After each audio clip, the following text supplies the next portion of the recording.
Today I gotta address everybody. I gotta tell people to stop telling people that it's gonna be okay. Okay? Stop telling people that it's gonna be okay. Alright? Now I know that sounds crazy to you for a minute, but I'm explaining that. Okay? In James, 2nd chapter, 16th verse, it talks about that. Okay? It talks about don't say to somebody, go and be well. Okay? And you don't give them things that they need for their body. Okay, like clothing and food and all of that, and you know somebody cold and hungry, and you don't give them nothing, you just tell them go and be well. Okay, it's directly correlated and tied up with the things in James that talk about faith without works is dead. Okay, and I see a lot of Christians doing that, and I'm really tired of it, and it's really destructive. Okay, not only Christians, but people outside of Christianity. A lot of people always being positive, telling you, oh, it's gonna be okay, it's gonna be okay, it's gonna be okay. But they're not doing nothing about it themselves. Okay? They're not doing, and look, it's life or death. Okay? It is really life or death. Because there's a lot of people killing themselves. Because somebody told them it's gonna be alright, and they didn't do nothing about it, and it wasn't alright. Okay? There's a lot of situations where it would be better if somebody said, it ain't gonna be alright unless I do something, okay? It ain't gonna be alright unless I get my hands dirty and do something to change the situation. It ain't gonna be alright unless I get in the situation and try to rearrange things for that person and fight on their behalf so they gonna be alright at the end of the day. You see what I'm saying? It'd be a lot better if people did that. It'd be a lot better if people told a straight up truth, really looked at people's circumstances, understood what it's like for what it is, and then got involved. But just telling people, oh, you're gonna be okay, it's gonna be okay, it's gonna work out. It doesn't always work out, okay? It doesn't always work out. I'm gonna talk about suicide for a minute, okay? Because I mentioned suicide in a lot of my other material, okay? Some people may be like, well, why are you always talking about suicide? Why are you always, okay? I'm gonna tell you why, okay? Personally, okay, me personally, and anybody that went to my school or grew up with me, they can attest that I'm telling the truth, okay?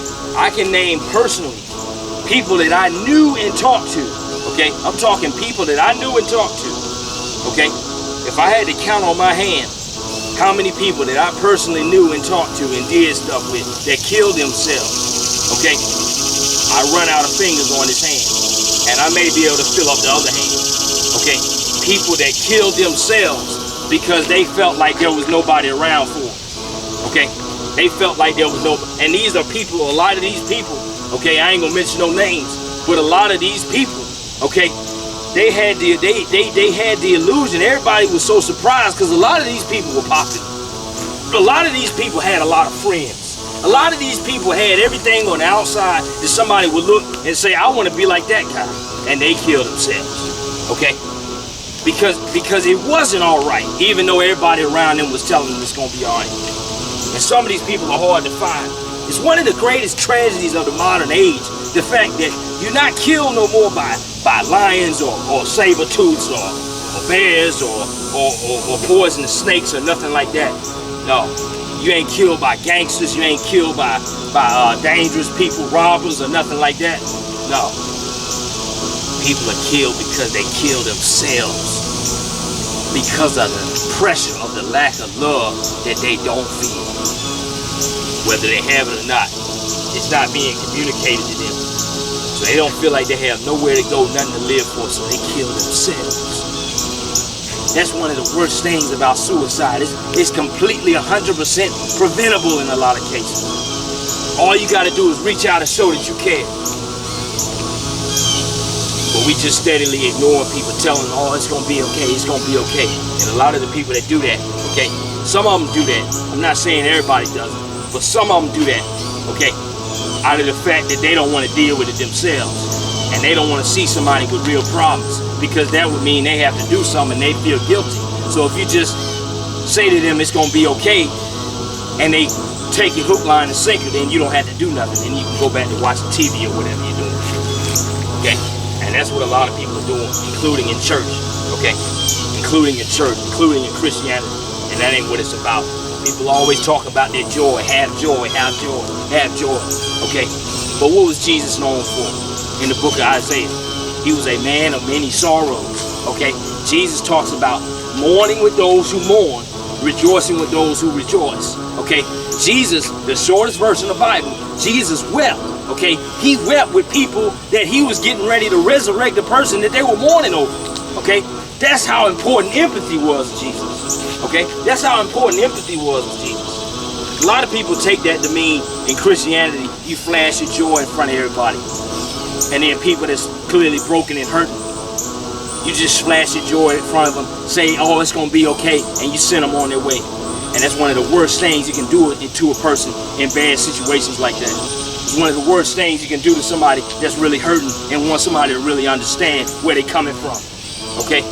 The pressure that some of these people are going through, okay, inside here, is causing them to want to kill themselves because everybody around them telling them it's going to be okay and it ain't going to be okay. Okay? I'm going to use myself as an example right here. Okay? It's everything's going to be okay situation. Okay? I'm going to tell y'all a little bit of something about myself. Okay? I'm somebody that take a lot of responsibility for myself. I ain't no victim mentality. I don't believe in victim mentality. I believe in you if you're in a situation, okay, where things are not going your way, or you're being oppressed, or something like that, you take that situation, you turn it around, and you take the power out of the situation, and you put it in your own hands. That's how I look at life. That's how I look at situations. And that's what I've been doing all my life. So some of these bad situations and people abandoning me and all kind of trials I've been through, it's made me a stronger man. Okay? It's made me a stronger man. So I'm able to use those things to make myself stronger and get myself further than I would otherwise if it was just me and me. Myself, because of the trials, is a much stronger me than if I didn't have the trials. Okay? But check this out. Even though I'm a stronger me, I'm not necessarily a better me because of all the abandonment that I've had to face. Okay? I'm a stronger me, but not necessarily a better me. Okay? Check this out. Okay? I take so much responsibility on myself. Okay?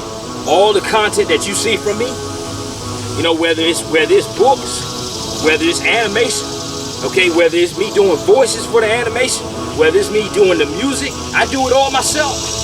I do it all myself. I don't wait around for somebody else to help me. I do it all myself. I do the voices. I do the writing. I do some of my books in my own handwriting. I do the sermons. I write the scripts. I do it all myself. I do the editing. I put it together. I do all of that myself. Okay? But guess what? There's some other areas where I wish I was a better man. And I knew I would be a better man in some of these areas if I had more community, if my brothers didn't abandon me. I may be a lone soldier that's been able to pick off a lot of different situations, but I know that in some sense I'd be a better man if I knew how to interact with people, build community, and have a whole army of people coming with me, okay? But so many times the soldiers that was on the front lines with me, they fell off. They either got picked off themselves, they either became selfish and said, oh, you'll be all right, we don't need to do this, okay? And even a vessel such as myself, okay, that's used situations of adversity to make myself stronger, I'm still not okay because of the people that told me it was going to be okay. Okay, I'm still not okay. Okay, because the way the body's supposed to function is all supposed to function together. Okay, so when particular members don't function correctly, other members get stronger. Okay, when the other members don't function correctly, but they're not necessarily better, and sometimes they get stronger than what they're supposed to be. Okay, and then they get out of balance. So that's what I wanted to say on the day. Sometimes you got to do your part and take advantage of what you see in front of you and change things. Otherwise, you're not only going to hurt that other person, but you're going to hurt the whole community because you ain't done your part. I do believe in personal obedience. I do believe in doing as much as you can in your own square for your own self and not blaming other people for your shortcomings and your falling outs. But on the other side, we all meant to function in the community. And when you don't do your part, and you act selfishly, you don't take this faith seriously, and you don't have any empathy, and you push everything off, putting the smiley on and let your friends die around you, you don't even feel anything anymore. You become a part of the problem, and people dying because of people are behaving this way. My message on the day, you take care.